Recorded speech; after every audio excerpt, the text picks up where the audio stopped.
함께 2월의 말씀 히브리서 11장 1절로 2절 말씀을 암송하시면서 주님 앞에 예배자로 나아가시겠습니다. 믿음은 바란 것들의 실상이요 보이지 않는 것들의 증거니 선진들이 이로써 증거를 얻었느니라. 아멘. 찬송가 324장 예수 나를 오라 하네.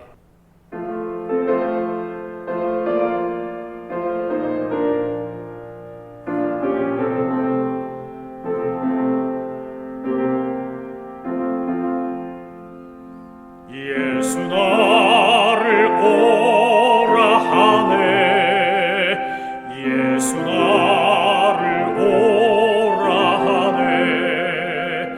어디든지 주를 따라 주와 같이 가려네.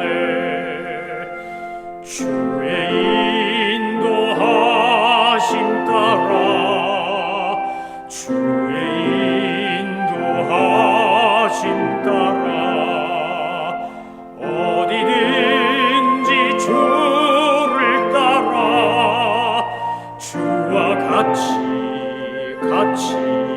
가려네. 겟세마네 동산까지 주와 함께 가려 하네. 피땀 흘린 동산까지 주와 함께 가려네. 주의 인도하심 따라 주의 인도하심 따라 어디든지 주를 따라 주와 같이 가려네. 심판하실 자리까지 주와 함께 가려 하네. 심판하실 자리까지 주와 함께 가려네. 주의 인도하심 따라 주의 인도하심 따라 어디든지 주를 따라 주와 같이 가려네.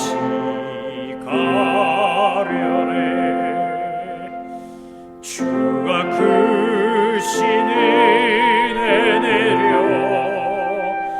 나를 항상 돌보시고 크신 영광 보여주며 나와 함께 가시네. 주의 인도하심 따라 주의 인도하심 따라 어디든지 주를 따라 주와 같이 가려네.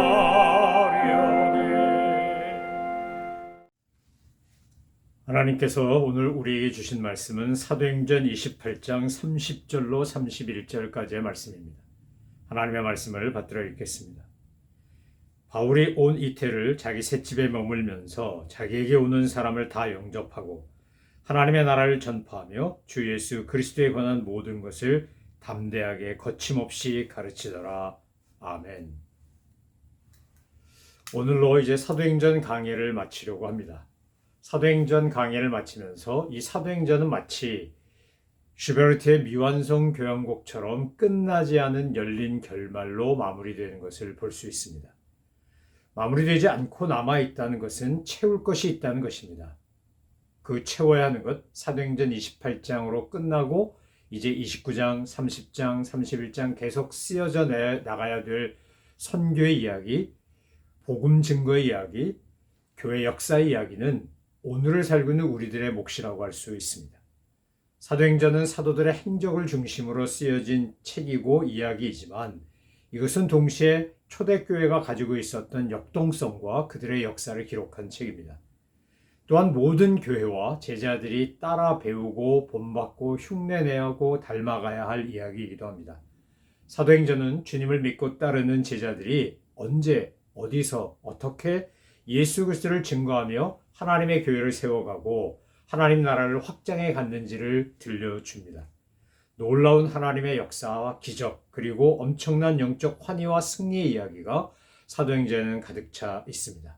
하지만 그런 환희와 승리의 이야기만 있는 것은 아니고 고난도 있고 역경도 있고 때로는 핍박, 투옥, 매맞음, 폭풍과 파선, 생사의 갈림길에서 넘나드는 고통스러운 이야기들도 동시에 담겨져 있습니다. 사도행전은 예수 그리스도의 복음이 전파된 과정과 방법뿐만 아니라 복음을 위하여 수고한 사람들의 생생한 간증과 그들의 헌신과 희생도 우리에게 들려줍니다. 하나님께서 우리에게 주신 영광스러운 사명을 감당하기 위해서라면 자신의 목숨조차 아까워하지 않았던 수많은 믿음의 선배들의 순수하고 순결한 헌신을 노래하고 있습니다. 하지만 이 노래는 끝난 노래가 아닙니다. 이 노래는 계속해서 불려져야 하는 노래입니다. 오늘 본문은 사도행전의 결론이라고 할 수 있습니다. 사도행전은 28장 31절로 끝나지만 끝나지 않은 미완성의 책이기 때문에 이 결론은 한 챕터가 끝난 것의 결론이지 모든 챕터가 끝난 것의 결론은 아닙니다. 사도행전이 완성되는 날은 우리 주님께서 재림하시는 날일 겁니다. 역사가 마치고 인류가 이 땅에서의 삶을 마감하는 그날, 누가복음의 기자이자 데오빌로 아카에게 보내는 두 번째 편지라고 하면서 사도행전을 기록한 누가가 내린 결론 또한 이 사도행전을 읽는 모든 사람들에게 큰 도전과 물음을 제기하는 것입니다. 그러니까 사도행전은 끝났지만 끝나지 않은 책입니다. 지금도 이어져야 되고 앞으로도 이어져야 될 이야기라고 할 수 있습니다. 사도 바울과 동역하면서 누가는 함께 전도여행을 하고 함께 복음을 위해 고난을 겪으며 하나님의 능력과 성령의 도우심이 무엇인지를 생생하게 체험했습니다. 그리고 그것을 기록으로 남겨놓았습니다. 셋집에 살면서 자유가 없었지만 결코 복음은 갇히지 않고 계속해서 그 로마의 울타리를 넘어 로마 제국의 울타리를 넘어 전 세계로 뻗어져 나간다는 사실을 깨닫고 사도행전의 마지막 절을 이렇게 기록한 겁니다. 하나님의 나라를 전파하여 주 예수 그리스도에 관한 모든 것을 담대하고 거침없이 가르치더라. 사도 바울이 온 이태를 2년을 자기 셋집에 머물면서 자기에게 찾아오는 사람들을 영접하고 그들에게 복음을 전했다는 겁니다. 그런데 그 복음은 하나님의 나라에 관한 것이었고 곧 예수 그리스도에 관한 것이고 그것은 모든 것을 담대하게 거침없이 가르치는 사도 바울을 통해 또 듣는 복음을 받아들인 사람들을 통해 전 세계에 퍼지게 되었다는 것입니다. 여러분, 사도행전 28장으로 끝나지 않은 이야기, 사도행전 29장, 30장, 31장 계속 쓰여져야 될 이야기의 주인공이 저와 여러분이라는 사실을 깨닫는다면 우리의 이 땅에서의 삶의 모습과 내용은 달라질 것입니다. 하나님의 신비와 지혜와 능력은 복음을 거절한 유대인에게서 이방인에게로 옮겨졌습니다. 그리고 복음은 전 세계로 확장되었습니다. 하나님께서 먼저 유대인들에게 기회를 주셨지만 그 기회를 기쁘고 감사한 마음으로 받아들이지 않고 거부했기 때문에 유대인들은 결국 복음의 증인으로서 전 세계를 복음화시키는 놀라운 역할을 놓치고 말았습니다. 저와 여러분에게도 마찬가지가 아니겠습니까? 하나님께서 우리를 통해서 사도행전의 이야기가 계속 쓰여져 나가기를 원하시는데 만일 우리가 그것을 불순종하거나 거부하거나 무시한다면 하나님은 우리가 아닌 다른 사람을 통해서 사도행전의 이야기가 계속 쓰여지도록 역사하실 것입니다. 복음은 쉬지 않고 전파됩니다. 하나님의 말씀은 살았고 운동력이 있습니다. 이것을 전하는 역할을 잘 감당하면 내가 그 복음 증거의 주인공이 되는 영광을 누리게 되는 것이고 내가 만약 거부하고 불순종하면 나는 열외자가 되고 마는 것입니다. 복음은 지금도 산을 넘고 바다를 건너고 그 복음이 증거되기 위해 수고하고 애쓰는 수많은 목회자, 선교사, 사역자들을 통해서 전 세계 모든 민족과 열방에게 퍼져나가고 있습니다. 사도행전의 핵심 구절이라고 할 수 있는 사도행전 1장 8절 말씀을 기억하십니까? 오직 성령이 너희에게 임하시면 너희가 권능을 받고 예루살렘과 온 유대와 사마리아와 땅끝까지 이르러 내 증인이 되리라. 마태복음에서 주님이 마지막 승천하시기 전에 제자들에게 약속하시고 남기신 말씀 또한 마찬가지였습니다. 모든 사람을 제자로 삼아 아버지와 아들과 성령의 이름으로 세례를 주고 내가 너희에게 가르친 것, 내가 너희에게 분부한 것 저들도 가르쳐서 지키게 해라 라고 하신 말씀, 내가 너희와 항상 함께 하겠다고 하신 약속의 말씀을 믿는 사람들은, 그리고 오순절날 마가의 다락방에서 임했던 성령님의 임재와 충만하심을 소망하는 사람들은 권능을 받고 예루살렘과 온 유대와 사마리아와 땅끝까지 이르러 증인이 될 수 있습니다. 여러분, 복음을 증거하는 일은 내 힘으로 하는 게 아닙니다.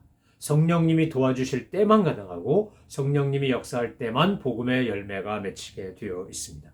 우리는 내가 당장 싹을 보지 못한다 할지라도, 열매를 얻지 못한다 할지라도 씨 뿌리는 자로서 열심히 복음의 씨를 뿌리면 됩니다. 그러면 하나님께서는 그 모든 것들을 합력하여 선을 이루십니다. 죄수로서 로마에 끌려온 사도 바울이 셋집에 머무는 동안 하나님께서 어제 말씀드린 것처럼 사람을 찾아가는 게 아니라 찾아오게 하셨고 옥중서신을 통하여 복음을 전할 수 있도록 주님은 그렇게 역사하셨습니다. 바울은 자기에게 찾아오는 사람들에게 누구도 차별 없이 어떤 사람이든지 상관없이 하나님 나라의 복음을 전했고, 그 복음은 바로 이 감옥, 셋집, 로마 제국을 넘어 전 세계로 퍼졌고, 그래서 우리에게까지 왔고, 우리도 미국, 영국, 캐나다 이런 곳에서 오신 호주, 이런 데서 오신 선교사님들을 통해서 복음을 듣고 우리 민족도 구원을 받지 않았습니까? 하나님께서 오늘 저와 여러분에게 하신 말씀이 무엇입니까? 사도행전 28장 30절로 31절을 통하여 지금 주님이 우리에게 요구한 것이 무엇입니까? 지금 모든 민족과 열방에게 복음이 증거돼야 하는데, 지금 약 나라로는 한 230개에서 40개 정도의 나라가 있다 그러고, 언어로는 약 5,800개의 언어가 이 지구상에서 쓰여진다고 합니다. 매년 1억 3천 명 정도가 태어난다 그러고, 물론 대한민국이나 일본이나 유럽이나 이런 데서는 지금 인구가 감소해서 아주 심각한 고민을 하고 있지만, 어쨌든 전 세계 인구는 지금 날마다 늘어나고 있습니다. 그런데 이렇게 많은 인구 중에 지금도 7, 80%째 해당하는 사람들은 복음을 알지 못한 채 살아가고 있습니다. 그러다 죽습니다. 무슬림들, 공산주의자들, 무신론자들, 여러분, 이런 사람들이 지금 복음을 거부합니다. 우리가 살고 있는 이 미국 땅에도 2070년이 되면 기독교인이 소수가 될 거라고 하는 참 우울한 전망이 나오고 있습니다. 한국 교회도 지금 빠른 속도로 탈기독교화되고 교회가 무너져 내리고 있습니다. 사도행전 1장 8절 말씀에 땅끝까지 이뤄내 증인이 되라고 하셨습니다. 우리의 땅끝이 꼭 비행기 타고 배 타고 멀리 가야만 땅끝이냐? 그렇지 않습니다. 우리가 살고 있는 이 땅도 땅끝일 수 있습니다. 내 이웃도 땅끝에 사는 사람일 수 있습니다. 그들이 주님의 말씀을 거부한다면, 복음을 듣지 못한 사람들 또는 복음을 거부하는 사람들이 사는 곳은 어디나 땅끝입니다. 여러분, 주님이 오시는 그날까지 우리가 땅끝까지 가야 합니다. 그 땅끝은 공간적으로는 복음을 거부한 사람들이 사는 지역이겠지만, 시간은 주님이 오시는 그날입니다. 복음을 여전히 거부하거나 부정하는 사람들이 우리 주변에는 너무 많습니다. 물론 교회가, 성도가, 목사가 하나님 앞에서나 사람들 앞에서 부끄럽고 비양심적이고 부도덕한 짓을 통해 사람들을 실족시키고 시험에 들게 한 죄가 있습니다. 우리의 잘못과 허물이 분명히 있습니다. 하지만 그럼에도 불구하고 복음 자체가 잘못된 것은 아닙니다. 하나님이나 예수님이나 성령님이 잘못된 게 아닙니다. 성삼일체 하나님과 복음은 진실하고 그것은 순결하고 생명이고 진리입니다. 그것을 전하는 우리가 거룩하지 않기 때문에 복음이 왜곡되는 경우가 있는 겁니다. 그래서 우리는 스스로 경건에 이르기를 연습해야 합니다. 왜냐하면 나로 말미암아 하나님의 복음이, 하나님의 생명의 말씀이, 진리가 잘못 전달되거나 거부되거나 왜곡돼서는 안 되기 때문입니다. 여러분, 진리는 마치 누룩과도 같습니다. 진리는 정말 코로나 바이러스처럼 엄청난 전염성을 가지고 사람들에게 변화를 일으킬 수 있습니다. 복음은 세상을 소리 없이 비추는 하나님의 나라로 만드는 빛의 능력이고 생명의 능력입니다. 그리스도인은 바로 이 능력을 전하는 증인입니다. 주님은 오늘도 신실한 주님의 증인을 찾고 계십니다. 누가 나를 위해 가서 나의 사랑을 전할까? 나는 이제 보기 원한다. 나의 자녀들이 살아나는 그날이 임하기를 소망한다. 주님께서 그렇게 우리에게 말씀하시는 겁니다. 이사야가 대답했듯 누가 우리를 위하여 갈까 할 때 주여 내가 여기 있나이다. 나를 보내소서라고 한 고백처럼 우리도 그렇게 고백하며 주님 앞에 나아가는 저와 여러분 되시지 않겠습니까? 여러분, 교회의 존재 목적, 교회 사명은 복음을 증거하기 위함입니다. 죽어가는 영혼을 살리기 위함입니다. 그들을 그리스도인으로 거듭나게 하고 성숙하게 하고 변화시켜서 거룩한 하나님의 백성으로 만드는 것이 교회의 목적입니다. 사도행전은 그래서 끝나지 않은 복음 행전입니다. 사도행전은 선교행전이자 사도행전이자 설교행전이자 순교행전이자 복음행전입니다. 주님의 명령에 순종하는 제2, 제3의 바울들, 베드로, 빌립, 스데반 이런 사람들이 끊임없이 나올 때 28장은 끝나지 않고 29장, 30장, 31장, 32장 계속해서 사도행전은 써내려가게 되는 것입니다. 일제강점기하에서 고통당하는 우리에게 찾아왔던 미국, 영국, 캐나다, 호주 이런 곳에 찾아왔던 선교사들이 바로 그 사도행전을 써내려가는 사람들이 아니겠습니까? 지금도 전 세계에 흩어져서 복음을 전하는 선교사들과 목회자들과 사역자들이 바로 그런 사람들입니다. 저는 저와 여러분이 우리들의 삶의 자리에서 사도행전을 써내려가는 하나님의 종들 되시기를 소망합니다. 제2, 제3의 바울이 되십시오. 리빙스턴, 윌리엄 캐리, 아펜젤러, 언더우드, 스퍼렌튼 우리에게 왔던 수많은 또 전 세계에 왔던 수많은 사람들의 이야기를 통해 우리가 여전히 복음의 능력을 증거하는 하나님의 사람이 된다면 얼마나 감사하고 기쁜 일이겠습니까? 여러분, 오늘 밤이 새도록 날이 새도록 함께 이야기하며 나눌 현대판 사도행전은 너무 많습니다. 곳곳에서 우리 한국교회가 또 한인교회가 파송한 수많은 선교사님들이 현장에서 이루어내는 현대판 사도행전의 이야기를 들을 때마다 선교 보고를 들을 때마다 얼마나 감격스럽고 감사한지 모릅니다. 땅끝에서 지금도 복음의 증인으로 사는 분들이 얼마나 많은지 모릅니다. 사랑하는 성도 여러분, 우리가 그들을 지지하고 격려하고 칭찬하고 힘을 북돋아 주는 일 못지않게 저와 여러분이 하셔야 될 일이 무엇입니까? 오늘 우리가 이 사도행전의 사도들처럼 그렇게 복음행전을 써내려가는 선교행전을 써내려가는 주인공이 되어야 한다는 것입니다. 충성스러운 하나님의 사람, 그리스도인 공동체, 증인과 제자들의 공동체로서 거듭나고 그렇게 성장하고 성숙하는 주님의 몸된 교회가 된다면 우리는 21세기 안디옥 교회가 될 것이고 예루살렘 교회가 될 것이고 마가의 다락방이 될 것입니다. 적은 숫자가 모여서 오순절날 마가의 다락방에 임한 성령의 임재와 능력을 경험한 후에 그들은 목숨을 아까워하지 아니하고 기꺼이 순교하며 복음의 이야기를 써내려가지 않았습니까? 삶으로 그들은 사도들의 이야기, 복음의 이야기, 선교의 이야기를 썼던 사람들입니다. 저는 저와 여러분이 그런 분들이 되시기를 소망합니다. 주님 앞에 섰을 때 우리가 언젠가 우리 호흡이 끝나고 하나님 앞에 육신의 장막을 벗고 섰을 때 주님이 우리에게 착하고 충성된 종이라고 복음을 위해 힘쓰고 애썼던 나의 귀한 일꾼이라고 칭찬하시며 인정하시며 의의 면류관을 생명의 면류관을 주신다면 우리는 얼마나 감격스럽고 감사함이 넘칠까요? 우리가 이 땅에서 주님의 종으로 살아갈 수 있도록 하기 위해 주님께서는 우리에게 건강도 주시고 물질도 주시고 관계도 주시고 교회도 주시고 만남도 주신 거 아니겠습니까?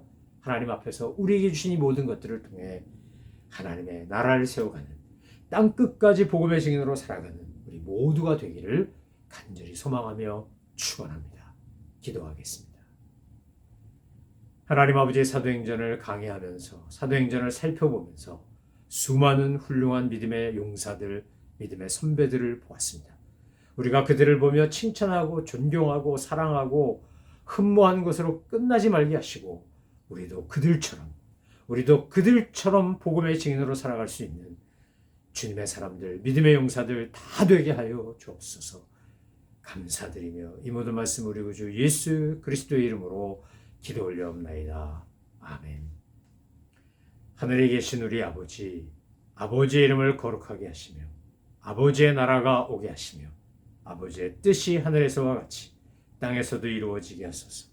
오늘 우리에게 일용할 양식을 주시고 우리가 우리에게 잘못한 사람을 용서해 준 것 같이 우리 죄를 용서하여 주시고 우리를 시험에 빠지지 않게 하시고 악에서 구하소서. 나라와 권능과 영광이 영원히 아버지의 것입니다. 아멘.